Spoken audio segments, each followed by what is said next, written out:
Here's a blues thing that I find really helpful, and that is if you're playing major blues, in this case A, the chord's going to be an A7. You make an A7 by making a regular bar chord, but then lifting your pinky, and that reveals, that removes this redundant root and reveals this flatted seventh, which is one whole step lower.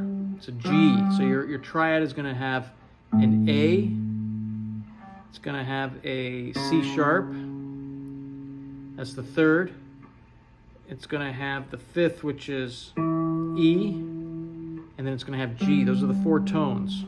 Here's a E, and here's a G. So that is the fifth, and that is the flat seven. So this is the chord, is the A7.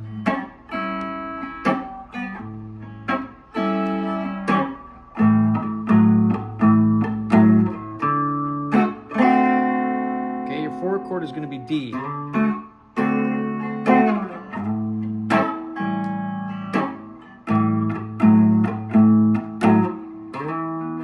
fifth chord is going to be E7. Four chords D7.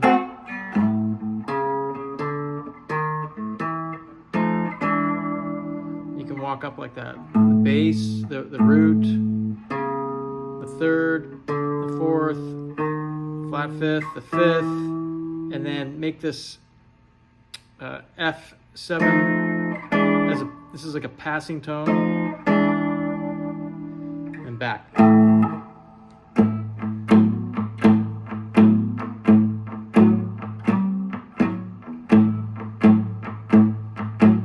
Okay. Now the lick I wanted to show you is this. If this is your major third, the sixth fret of the G string, third string. This is your minor third, the fifth fret of the G string. You can really pull some bluesy tones by being in between and landing on your root. Doesn't that sound cool? And then messing with the fifth, the root, minor third to the, reaching for the major third, but not quite getting there. You know, it would sound like this. But you can reach for it, but not get there.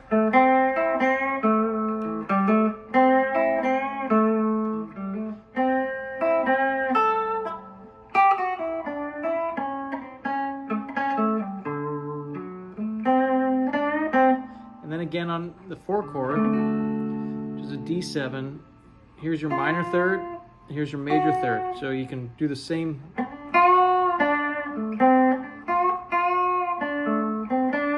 Here, I'll put on a backing track and you can hear how that simple concept works.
so some of the licks are this: bending the minor third towards the major third for the root chord, the A7. And then the 4 chord, the D7, you make that just by including this C in your D chord. You got your root, you got your 5th, you got your flat 7, your major third, and your 5th again. You can also play like this, because this is a D, so that's a C, so you can make that fragment sounds like this.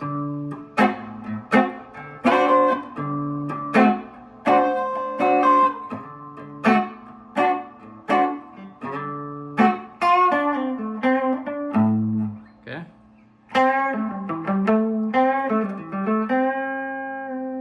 The other thing to remember is that this is the root and this is the minor third, and you can bend it a half tone, less than a half tone.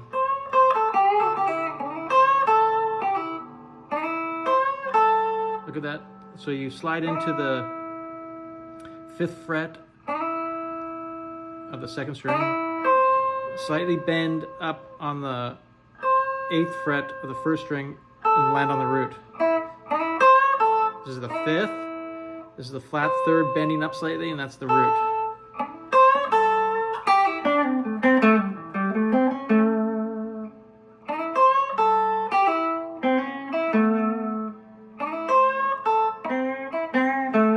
Do that too. 5th, flat 3rd bent, root, flat 3rd bent, 5th, root. 5th, flat 7, root.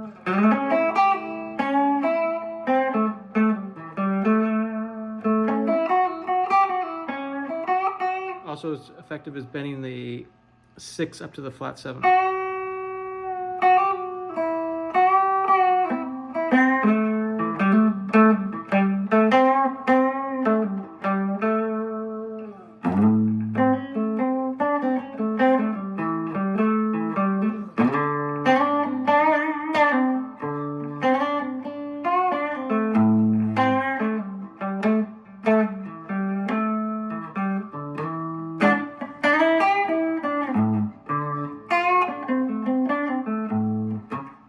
I love playing that kind of major blues. It's lots of fun, and it helps you, playing the backing tracks helps you develop your, your sense of rhythm.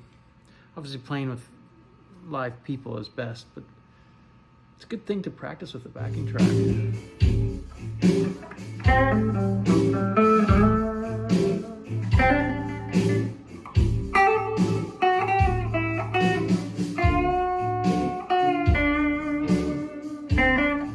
Flat 3rd to the 3rd to the root. And then here's the back to the A. Flat 7 to. Now here's the 5 chord. Here's the flat.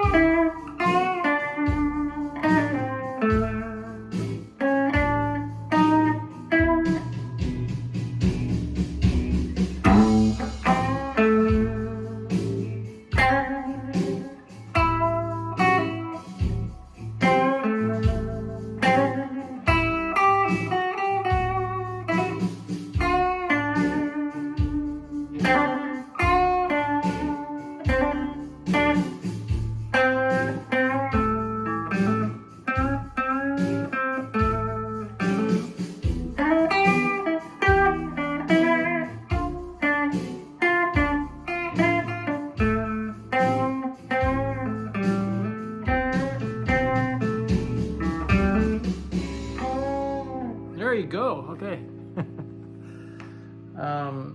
If anything about that was confusing, let me know in the comments, and I can make a quick vid just clarifying anything. I think it's better to not rely on the tabs, but know the intervals of the chord. The 1, major 3rd, the 4th, the 5th, the 6th, the flat 7, back to the root. And again, root, the second, the flat third, the third, fifth, the sixth, the flat seven.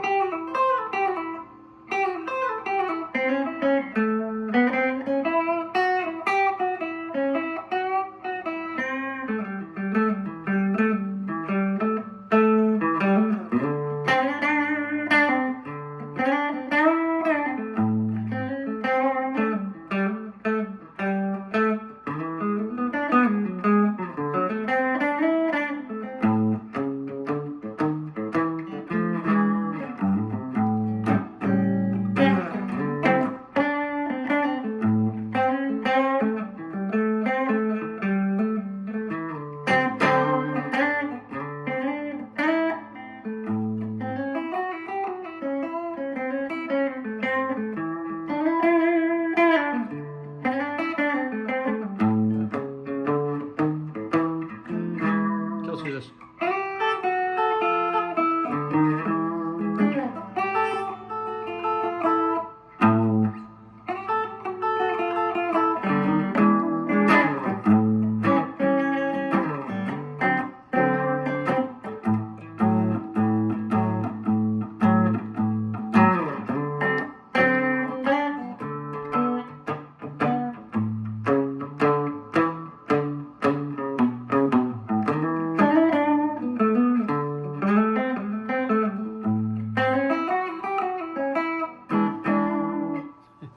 See, I make mistakes, but that's the point of practicing is getting your ears, your fingers, your mind around what works and what doesn't work. When you make a mistake, it's super apparent, and you just try to avoid doing that again.